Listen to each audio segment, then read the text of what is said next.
आप सभी लोगों का स्वागत है आपके अपने यूट्यूब चैनल में जिसका नाम है मैथ बाई चंदन शर्मा। आज का जो पेपर है वो RRB NTPC under graduate level का पेपर है जो कि 4 सितंबर 2025 को ये पेपर हुआ है।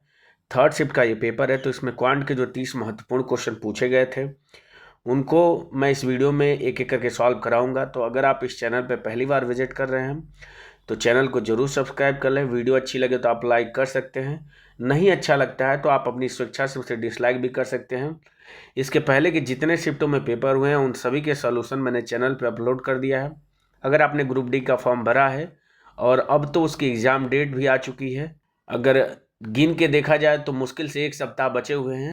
तो अभी मैं आरआरबी द्वारा जो ऑफिशियल जो मॉक टेस्ट है फ्री में अवेलेबल कराया गया उसको देख रहा था और मैंने देखा कि उसमें जो क्वेश्चन पूछे गए हैं वो सारे क्वेश्चन वही हैं, एज इट इज़ वही क्वेश्चन है जो अभी मैं सॉल्व करा रहा हूँ। यूजी में जो पेपर मैं सॉल्व करा रहा हूँ एक भी क्वेश्चन ऐसा नहीं है जो यूजी के पेपर से अलग है। तो अगर इस सीरीज को फॉलो कर रहे हैं शुरू से तो आप एक भी क्वेश्चन में, एक सिंगल क्वेश्चन में आपको कोई भी दिक्कत नहीं होगी। आप उसके बेसिक भी जानते होंगे और जो ट्रिक मैं बताता हूँ वो ट्रिक से भी आप अच्छी तरीके से उस क्वेश्चन को एकदम सॉल्व कर सकते हैं। तो चलिए ये पेपर स्टार्ट करते हैं। पहला क्वेश्चन कह रहा है कि ईशान ने 150 रुपये प्रति दर्जन की दर से कुछ पेन खरीदे और उसने 17 रुपये प्रति पेन की दर से उन्हें बेच दिया, तो उसका लाभ प्रतिशत कितना होगा। तो एक दर्जन में 12 वस्तुएं होती हैं, तो 12 जो पेन है वो 150 रुपये प्रति दर्जन, यानी कि 150 में 12 पेन खरीदा है और 17 रुपया प्रति पेन की दर से बेच दिया। तो एक पेन अगर 17 में बेच रहा है तो 12 पेन कितने में बेचेगा। तो 17 दूना के 34, 4 3 कैरी हो जाएगा 17 और 3 कितना हो जाएगा 20, यानी कि 204 में बेचेगा। अब देखिए खरीद के 150 रुपये में लाया था, 204 में बेच रहा है, तो कितने का उसको फायदा हो रहा है। तो 50 और 4 54 रुपये का फायदा हो रहा है। कितने पे, 150 पे। प्रतिशत लाभ आपसे पूछ रहा है तो 100 से गुणा कर देंगे। तो 50 तियाँ 150, 50 दूना के 100 हो जाएगा, 3 से कट करूंगा तो एक बार 2 24, 8 बार चला जाएगा और 18 में 2 का गुणा करूंगा तो 36% इसका करेक्ट आंसर हो जाएगा। बढ़ते हैं अगले क्वेश्चन पे। अगला क्वेश्चन कह रहा है कि 456 की धनराशि को 3 व्यक्तियों के बीच में 16:14:8 के अनुपात में बांटा गया है। वितरण में सबसे बड़े और सबसे छोटे हिस्से के बीच कितना अंतर है। तो अगर मैं इसको और सिंप्लीफाई कर देता हूँ तो 2 से कट करूंगा तो 2 8 16 हो जाएगा, 2 7 14 हो जाएगा और 2 चौको 8 हो जाएगा। ये उनके बीच में अनुपात हो जाएगा। तो अगर मैं मान लेता हूँ कि पहले वाले को 8 मिल रहा है, दूसरे वाले को 7 और तीसरे वाले को 4, तो टोटल कितना रुपया हो जाएगा। तो 8 4 12, 12 में 7 जोड़ेंगे तो 19 रुपया टोटल हो जाएगा। लेकिन इसी 19 की वैल्यू क्वेश्चन में दिया कितना है, तो 456 दिया है। आपसे वैल्यू किसकी पूछ रहा है कि सबसे बड़े और सबसे छोटे हिस्से के बीच अंतर। तो सबसे बड़ा हिस्सा 8 है और सबसे छोटा हिस्सा 4 है। अंतर निकालेंगे तो 4, इसी 4 की वैल्यू आपको बतानी है। तो यहाँ से अगर मैं 1 की वैल्यू निकालूंगा तो 456 और डिवाइडेड बाय कितना हो जाएगा, 19 हो जाएगा। 4 की वैल्यू निकालने के लिए 4 से दोनों साइड क्या करूंगा, मैं गुणा कर दूंगा। तो सॉल्व कर लेता हूँ मैं इसको। तो 19 दूना के 38 हो जाएगा, तो 7 76 हो जाएगा, 19 चौक 76 हो जाएगा और 24 चौक 96, यानी कि इसका करेक्ट आंसर क्या हो जाएगा, 96 हो जाएगा, जो कि ऑप्शन नंबर 4 में दिया हुआ है। बढ़ते हैं अगले क्वेश्चन पे। अगला क्वेश्चन कह रहा है कि दो संख्याओं का योगफल 81 है, उनका लघुत्तम समापन 420 है, तो वे दोनों संख्याएं ज्ञात कीजिए। तो देखिए या तो आप इसको बेसिक से करिए या तो सिंपल सा तरीका है कि आप ऑप्शन के थ्रू इसको करिए। और ऑप्शन से करना मुझे लगता है कि इस तरह के क्वेश्चन को आसान होता है। तो देखिए योगफल 81 है, तो अगर आप जोड़ेंगे तो सभी का योगफल 81 हो रहा है। तो मैं योगफल से नहीं चेक करूंगा, मैं चेक करूंगा कि उसका लघुत्तम समापवर्त अगर 420 है और ए और बी मान लीजिए कि दो संख्याएं हैं, तो इसका मतलब अगर ए से भाग करूं तो 420 चला जाएगा और बी से भी भाग करूं तो भी 420 विभाजित हो जाएगा, क्योंकि एलसीएम दोनों संख्याओं से विभाजित होगा। तो बस आप चेक करते चले जाइए। देखिए 14 से चेक करूंगा, 14 28 14 42, 14 से कट जाएगा। 67 से विभाजित नहीं होगा तो ये वाला आंसर नहीं होगा। 19 से चेक कर लेता हूँ, तो 19 दूना के 38 हो जाएगा, 4 40, ये 19 से नहीं कटेगा तो ये भी आंसर नहीं होगा। अगर देखिए 55 से चेक कर लेता हूँ, तो अगर 55 से विभाजित है तो 55 का जो फैक्टर होगा उससे भी विभाजित होना चाहिए, तो ये 11 से भी विभाजित होना चाहिए। और 420 को मैं देख रहा हूँ कि 11 से विभाजित नहीं है, तो जब 11 से विभाजित नहीं है तो 55 से कहाँ होगा, तो ये भी आंसर नहीं होगा। तो इस तरीके से इसका करेक्ट आंसर क्या हो जाएगा, ऑप्शन नंबर 4 इसका करेक्ट आंसर हो जाएगा। बढ़ते हैं अगले क्वेश्चन पे। अगला क्वेश्चन कह रहा है कि सिफा एक कार्य को 20 दिनों में पूरा कर सकती है, सिफा और आफिया मिलकर उसी कार्य को 12 दिनों में पूरा कर सकती हैं, और शिफा, आफिया और मरियम मिलकर उसी कार्य को 9 दिनों में पूरा कर सकती हैं, तो शिफा और मरियम मिलकर उसी कार्य को कितने दिनों में पूरा कर सकती हैं? तो सिंपल सा क्वेश्चन है, शिफा कितने दिनों में? तो 20 दिनों में। शिफा और आफिया कितने दिनों में? तो ये 12 दिनों में पूरा करती हैं। और शिफा, आफिया और मरियम ये तीनों मिलकर कितने दिनों में? तो 9 दिनों में। तो इन तीनों का अगर एलसीएम निकालूंगा तो 9 हो जाएगा, और 12 में 4 है तो 4 हो जाएगा, और 20 में 5 है तो 5 हो जाएगा। ये इन तीनों का एलसीएम हो जाएगा। तो यहाँ से शिफा की इफिशियंसी क्या निकल के आ जाएगी? तो 5 चौक 20 यानी कि 9 बार चला जाएगा। 12 से कट करूँगा तो 4 तिया 12 यानी कि 5 तिया 15 बार चला जाएगा। और अगर 9 से कट करूँगा तो 5 चौक 20 बार चला जाएगा। तो यहाँ से शिफा की इफिशियंसी क्या निकल के आ जाएगी? 9। और इस 20 में से 15 घटा दूंगा तो जो 5 होगी वो मरियम की इफिशियंसी हो जाएगी, क्योंकि शिफा और आफिया की इफिशियंसी अगर 15 है और इन तीनों की अगर 20 है तो इसमें से इसको घटा दूंगा तो मरियम की इफिशियंसी 5 निकल के आ जाएगी। और आपको कार्य शिफा और मरियम से कराना है। शिफा की इफिशियंसी 9 निकल के आ गई, मरियम की 5, दोनों की एक साथ इफिशियंसी कितनी हो जाएगी? तो 9 + 5 14 हो जाएगा। इसे टोटल कार्य को 14 से भाग देंगे तो यही हमारा लगने वाला दिन हो जाएगा। सिंप्लीफाई करूंगा तो 2 दूनी के 4 हो जाएगा, 2 सत्ते 14 हो जाएगा। ऊपर कितना आ जाएगा? तो 5 दूना के 10, 10 में 9 का गुणा करेंगे तो 90 हो जाएगा, और नीचे 7 हो जाएगा। तो 90/7 इसका करेक्ट आंसर होगा, जो कि ऑप्शन नंबर 2 में दिया हुआ है। बढ़ते हैं अगले क्वेश्चन पे। अगला क्वेश्चन कह रहा है कि संख्याओं 10.8 और 0.06 का लघुत्तम समापवर्त कितना होगा? तो इस तरह के क्वेश्चन को मैंने हमेशा ट्रिक से बताया है, चूंकि ऑप्शन क्या है, सब में समान है, बस दशमलव जो है वो इधर उधर है, यानी कि 108 सब में है, बस दशमलव का जो प्लेस वैल्यू है वो चेंज है। तो आप बस दोनों में से देख लीजिए कि दशमलव मिनिमम कितने स्थान पे है। तो आप देख लेंगे कि इसमें जो दशमलव है वो 1 स्थान पे है, इसका मतलब जो आंसर होगा उसमें भी दशमलव 1 स्थान पे होगा, तो यही इसका करेक्ट आंसर हो जाएगा। बढ़ते हैं अगले क्वेश्चन पे। अगला क्वेश्चन कह रहा है कि एक धनराशि चक्रवृद्धि ब्याज की एक निश्चित दर पर 3 वर्षों में 3 गुनी हो जाती है, तो कितने वर्षों में यह धनराशि 27 गुनी हो जाएगी? तो चक्रवृद्धि ब्याज में जो पैसा होता है वो हमेशा जीपी में बढ़ता है, यानी कि गुणोत्तर श्रेणी में बढ़ता है। तो देखिए 3 वर्षों में क्या हो जाती है? 3 गुनी हो जाती है, यानी कि 1 से क्या हो जा रही है? तो 3 हो जा रही है। तो अगले 3 वर्षों में क्या हो जाएगी? इस 3 की 3 गुनी यानी कि 9 हो जाएगी। अगले 3 वर्षों में क्या हो जाएगी? इस 9 की 3 गुनी यानी कि 27 हो जाएगी। आपसे क्वेश्चन कह रहा है कि 27 गुनी, तो 1 से 27 गुनी कितने समय में हो रही है? तो 3, 3 6 और 3 9, यानी कि 9 वर्षों में क्या हो जाएगी? स्वयं की 27 गुनी हो जाएगी, जो कि ऑप्शन नंबर 4 में दिया हुआ है। बढ़ते हैं अगले क्वेश्चन पे।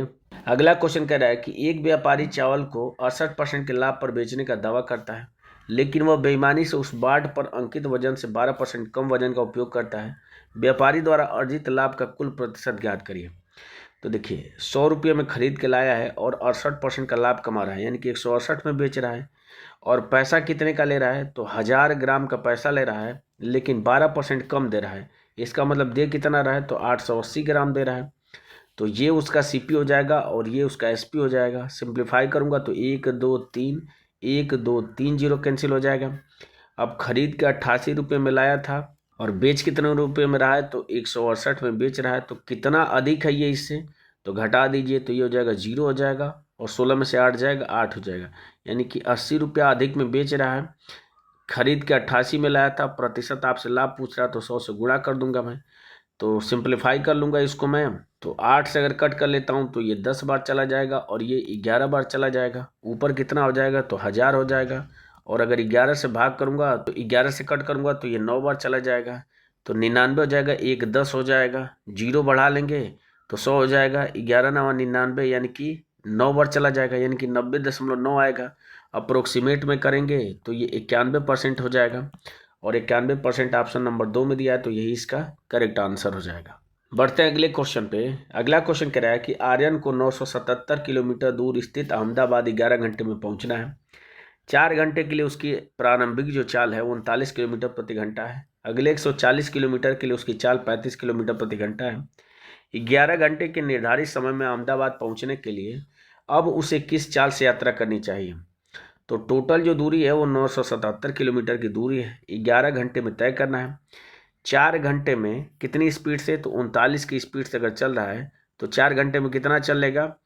तो 9 चौको 36 हो जाएगा, और 4 3 12 और 3 15, यानी कि 156 किलोमीटर चल लेगा।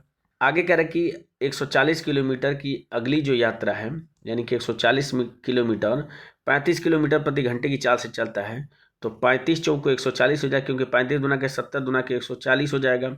तो अगले 4 घंटे में 140 किलोमीटर तय करेगा। तो टोटल दूरी कितना तय कर लिया, तो 6 हो जाएगा, 5 4 9 हो जाएगा, 1 1 2, यानी कि 296 किलोमीटर की दूरी तय कर लिया।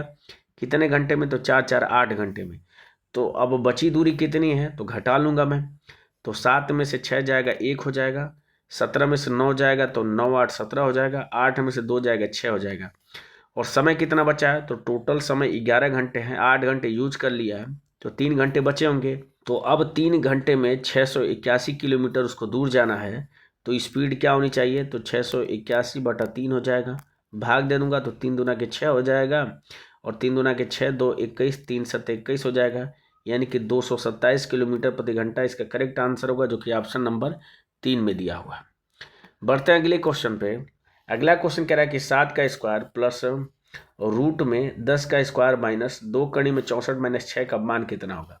तो 7 का स्क्वायर होता है 49 होता है, प्लस 10 का स्क्वायर रूट लेंगे तो ये 10 हो जाएगा, माइनस 2 इंटू 64 का रूट कितना हो जाएगा, 8 हो जाएगा, और माइनस 6 हो जाएगा। सिंप्लीफाई करूंगा तो 49 में 10 जोड़ूंगा तो ये कितना हो जाएगा, 59 हो जाएगा। 8 दूना के 16, 16 में 6 जोड़ूंगा तो माइनस का कितना हो जाएगा, 22 हो जाएगा। घटा दूंगा तो 7 हो जाएगा, 5 में से 2 जाएगा 3 हो जाएगा, यानी कि 37 इसका करेक्ट आंसर हो जाएगा। बढ़ते हैं अगले क्वेश्चन पे। अगला क्वेश्चन कह रहा है कि एक सीलिंग फैन का अंकित मूल्य जो है वो 2500 है। ऑफ सीजन में इसे 1360 में बेचा जाता है, तो छूट प्रतिशत ज्ञात करिए।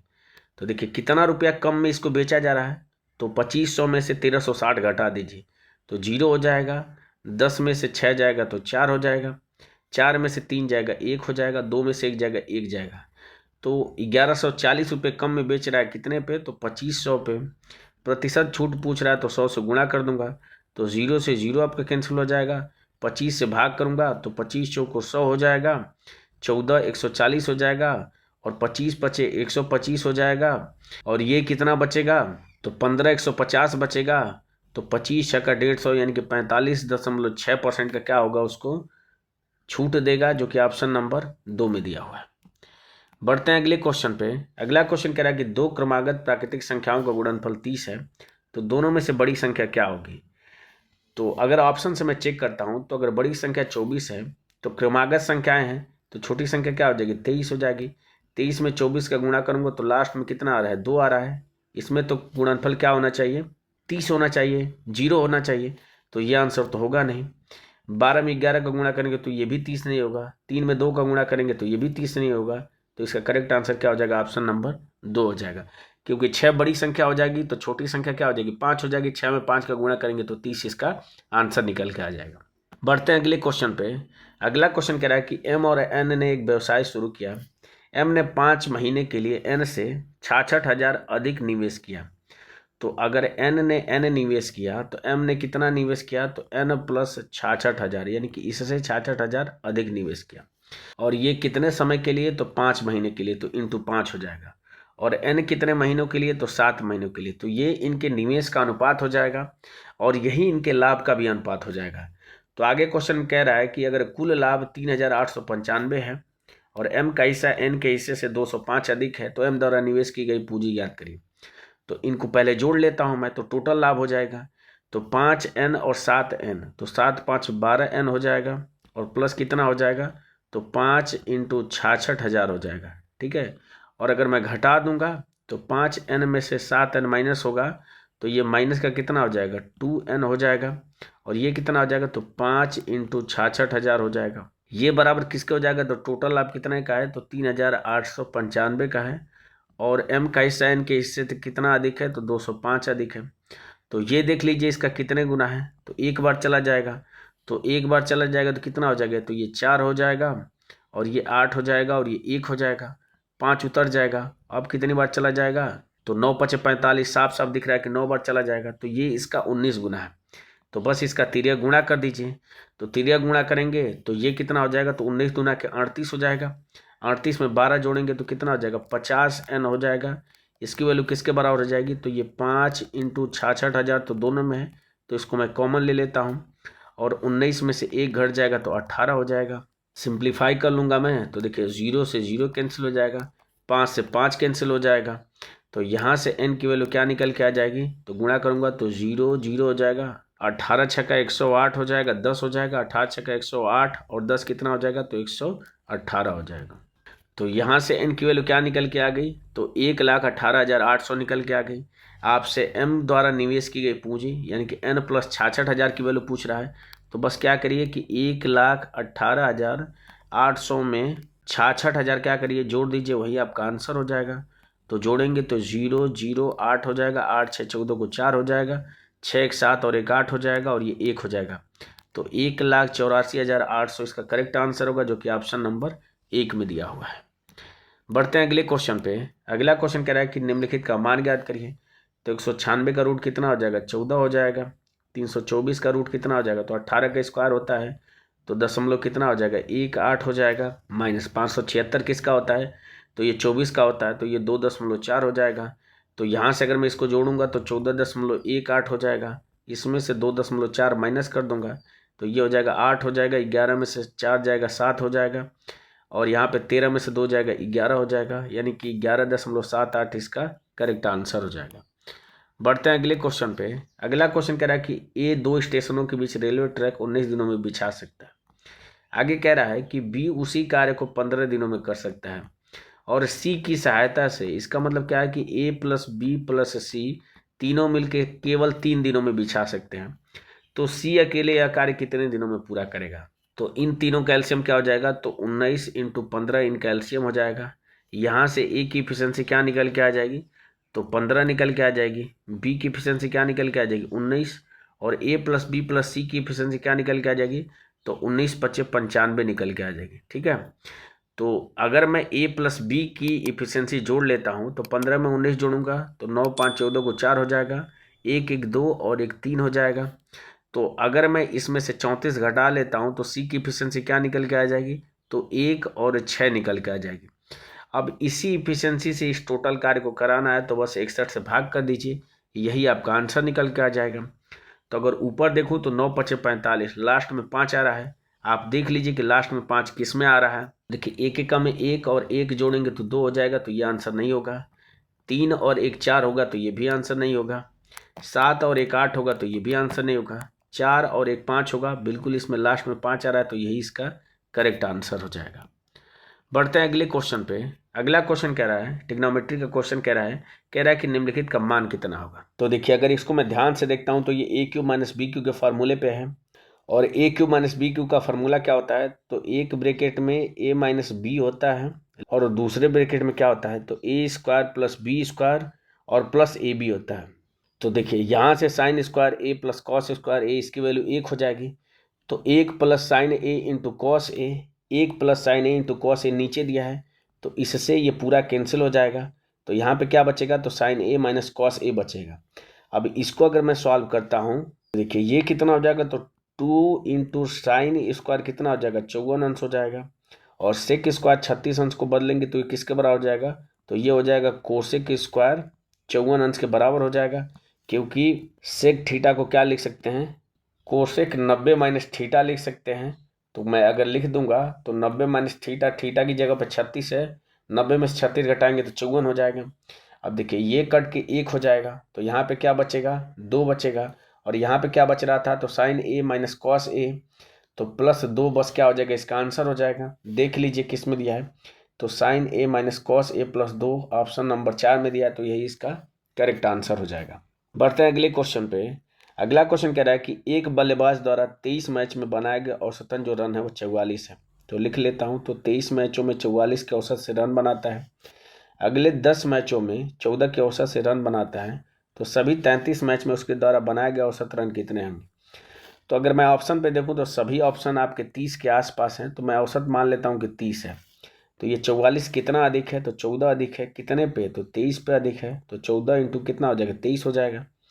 ये 30 से कितना कम है, 16 कम है, कितने पे, 10 पे, तो 160 की कमी हो जाएगी। नेट चेंज में देख लेता हूँ कितने का हो रहा है, तो 14 3 42 हो जाएगा, और 14 दूना क्या 28 और 4 कितना हो जाएगा, 32 हो जाएगा, और माइनस 160 करेंगे तो ये हो जाएगा 2 हो जाएगा, 12 में से 6 जाएगा 6 हो जाएगा, और 2 में से 1 जाएगा 1 हो जाएगा, यानी कि अभी भी 162 की अधिकता है।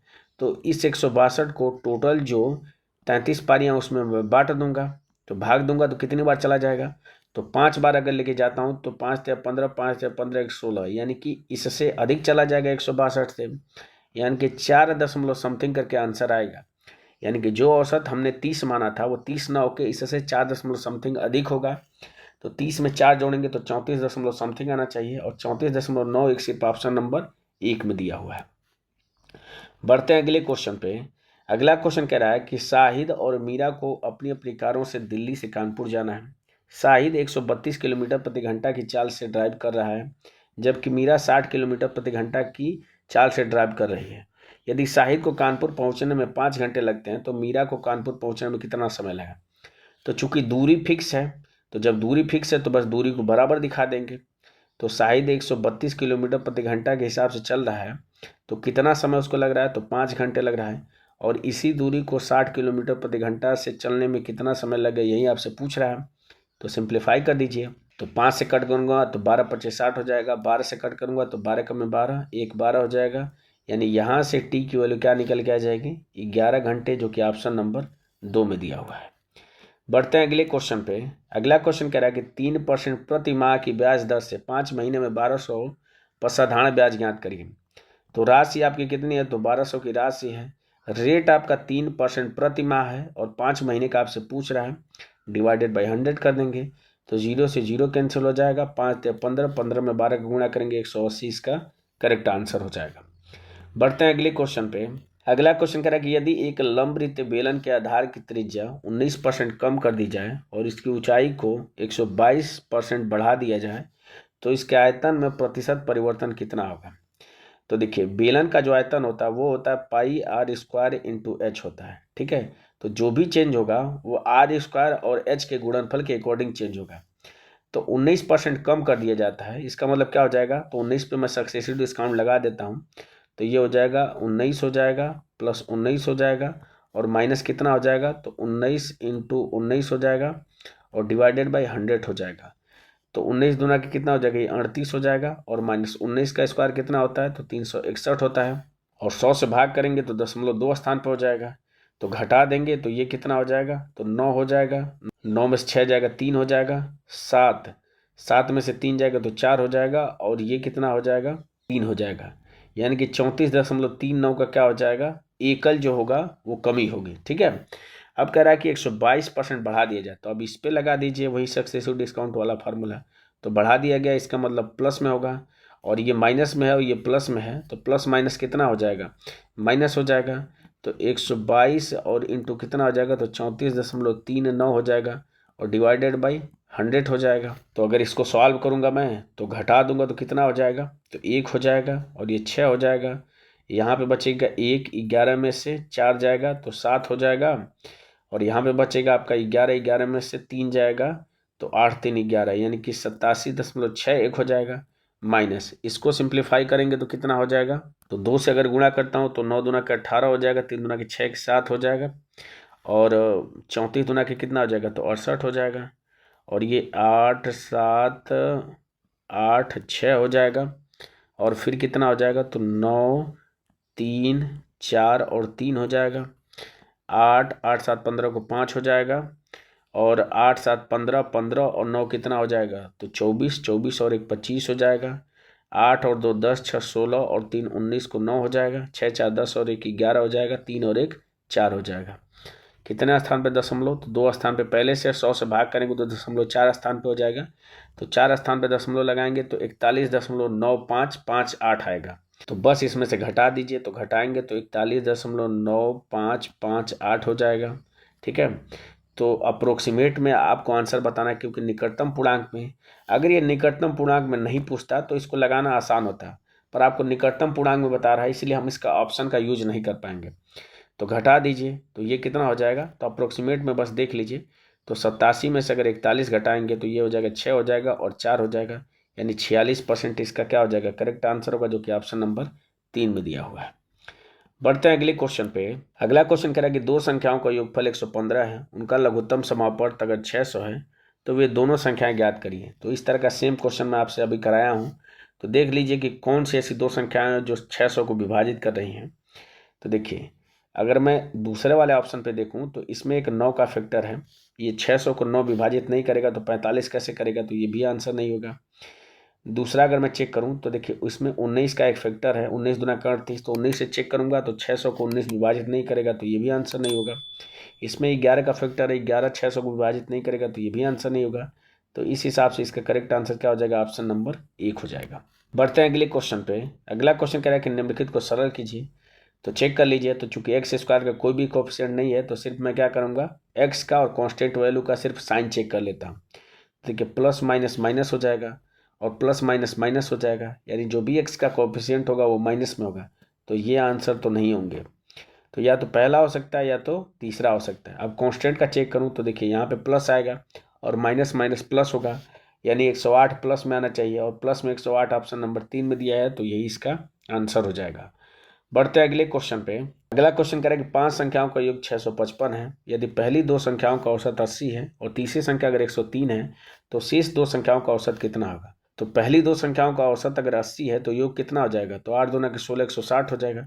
तीसरी संख्या 103 है तो तीनों का योग कितना हो जाएगा, 3 6 2 यानी कि 263 हो जाएगा। और पांचों संख्याओं का योग कितना है, तो 655 है। इसमें से 263 माइनस कर देंगे तो शेष 2 संख्याओं का योग निकल के आ जाएगा। तो ये हो जाएगा 2, 15 में से 6 जाएगा 9 हो जाएगा, 5 में से 2 जाएगा 3 हो जाएगा। तो शेष 2 संख्याओं का योग अगर 392 है तो उनका औसत क्या हो जाएगा, तो 2 से भाग कर देंगे। तो 2 एकम में 2 हो जाएगा, 2 9 18, 1 12 हो जाएगा, 6 बार चला जाएगा, यानी कि 196 इसका करेक्ट आंसर हो जाएगा। बढ़ते हैं अगले क्वेश्चन पे। अगला क्वेश्चन कह रहा है कि संख्याओं 14.2 और 0.05 का लघुत्तम समापवर्त कितना होगा। तो सिंपल सा आप देख लीजिए कि दशमलव मिनिमम कितने स्थान पे है, तो मिनिमम 0.1 स्थान पे है और ऑप्शन नंबर 1 में भी दशमलव मिनिमम 1 स्थान पे है, तो यही इसका करेक्ट आंसर हो जाएगा। बढ़ते हैं अगले क्वेश्चन पे। अगला क्वेश्चन कह रहा है कि रुपेश को उसकी बिक्री राशि में पहले 4% की वृद्धि और दूसरे वर्ष 25% की वृद्धि प्राप्त होती है। यदि इसकी वर्तमान बिक्री 1,35,200 है तो 2 वर्ष पूर्व उसकी बिक्री कितनी रही होगी। तो 2 वर्ष पूर्व अगर उसकी बिक्री x थी तो 4% की वृद्धि हो रही है, इसका मतलब कितना हो जाएगा, तो 104/100 हो जाएगा।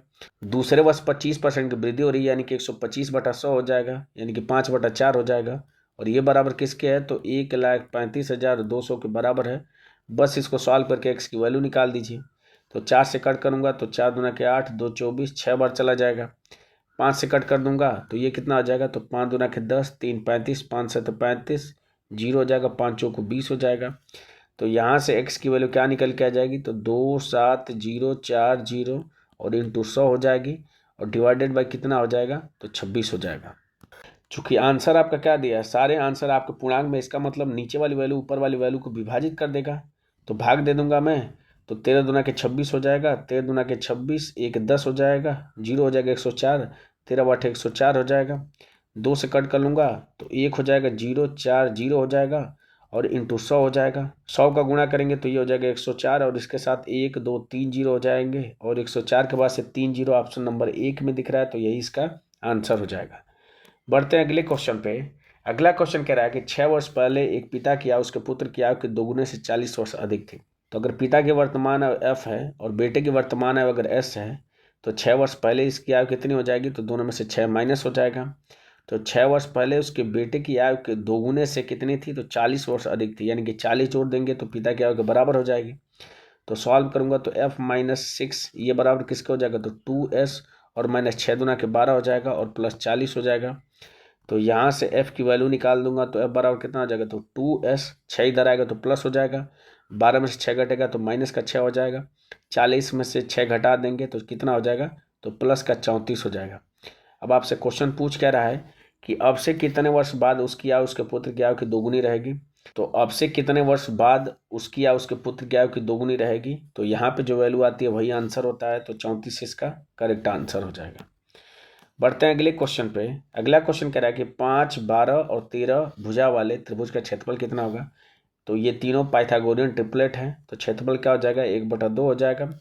13 आपका कर्ण हो जाएगा, तो 5 और 12 में से किसी को भी आप लंब और आधार मान लीजिए। तो इन दोनों का गुणा कर लीजिए, तो 2 से कट करेंगे तो ये 6 बार, 6 में 5 का गुणा करेंगे तो 30 सेंटीमीटर स्क्वायर इसका आंसर हो जाएगा। बढ़ते हैं अगले क्वेश्चन पे। अगला क्वेश्चन कह रहा है कि एक दुकानदार 6000 का सामान खरीदता है और 1000 का सामान मुफ्त पाए की स्कीम छूट देता है। तो प्रभावी छूट प्रतिशत दशमलव के 2 स्थान तक कितना होगा। तो देखिए 1000 रुपये की छूट देता है, लेकिन टोटल उसकी जेब से जा कितना रहा है, तो 6000 प्लस 1000 यानी कि 7000 जा रहा है। तो प्रभावी छूट आपका प्रतिशत में पूछ रहा है तो 100 से गुणा कर देंगे, तो 1 2 3 1 2 3 हो जाएगा। 100 में 7 से भाग करेंगे तो कितनी बार चला जाएगा, तो 7 के में 7, 3 30 हो जाएगा, 7 चौको 28 हो जाएगा, 2 20 हो जाएगा, 7 दूना के 14 हो जाएगा, यानी कि 14 दशमलव समथिंग करके आएगा। और 14.29 सिर्फ ऑप्शन नंबर 2 में दिख रहा है, तो ये इसका करेक्ट आंसर हो जाएगा। बढ़ते हैं अगले क्वेश्चन पे। अगला क्वेश्चन कह रहा है कि यदि 8 और 56 का तृतीयानुपाती अगर x है तो x का मान कितना होगा। तो तृतीयानुपाती क्या होता है कि बाद वाली वैल्यू का क्या करिए, स्क्वायर करिए, यानी कि 56 × 56 और पहली वाली वैल्यू से भाग दे दीजिए। तो 8 से भाग करेंगे तो 8 7 56 7 बार चला जाएगा।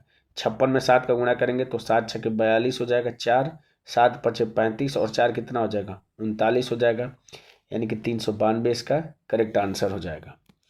बढ़ते हैं अगले क्वेश्चन पे। अगला क्वेश्चन कह रहा है कि एक संख्या को 100% बढ़ाने पर 2690 प्राप्त होता है तो संख्या क्या होगी। तो 100% बढ़ाने का मतलब क्या है कि संख्या अगर 1 है तो बढ़ के 2 हो जाएगी।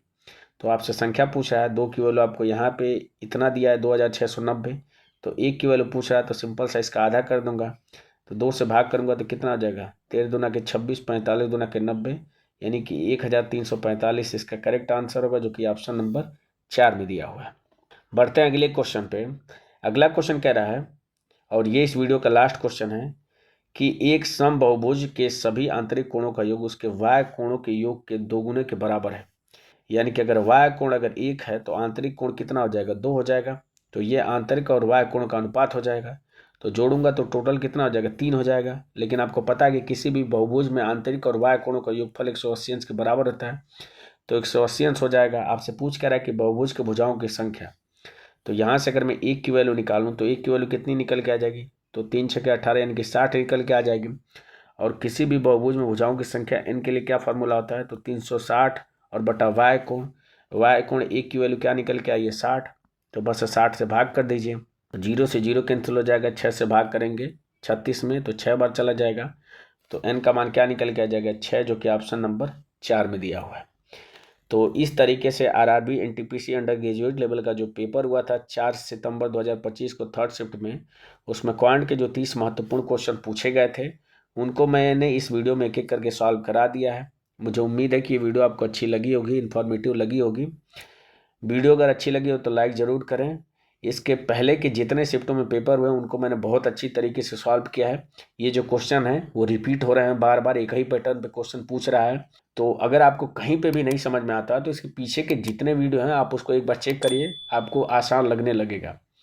तो मिलते हैं आपसे अगले पेपर में अगली वीडियो के साथ, तब तक के लिए जय हिंद और बाय।